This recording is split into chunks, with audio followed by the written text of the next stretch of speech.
Bak petir menyambar, Jonathan Frizzy dan Dena Devanka kepergok melakukan hal ini. Benny Simanjuntak justru singgung soal kebencian dan amarah.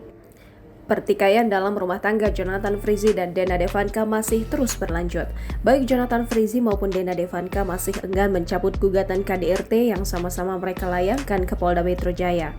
Entah kapan permasalahan ini akan menemukan titik terang, namun yang jelas Jonathan Frizzy dan Dena Devanka tetap berusaha untuk kompak di depan ketiga anak mereka. Seperti potret yang baru-baru ini diunggah Dena di media sosialnya. Ia terlihat masih pergi bersama Jonathan dan ketiga buah hatinya sambil bermain dan bahkan menyantap makan siang bersama.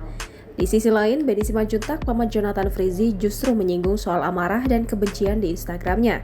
Ia mengutarakan bahwa dirinya bukan tipikal orang yang suka memendam kekesalan pada seseorang. Alih-alih diam, Benny memilih untuk menumpahkan amarahnya langsung. Tak tahu pasti apakah ucapan Benny ini mengarah kepada hubungan keponakannya dan Dena atau tidak. Namun ia secara belak-belakan mengaku tak bisa menyembunyikan kekesalan terlalu lama. Apalagi jika harus berpura-pura di depan orang yang memiliki masalah dengannya.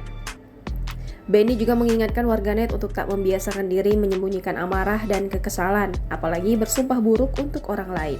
Selain karena tak sehat untuk mental, Benny melihat bahwa doa buruk justru akan kembali pada diri sendiri. Jangan lupa subscribe, share, komen, dan like ya!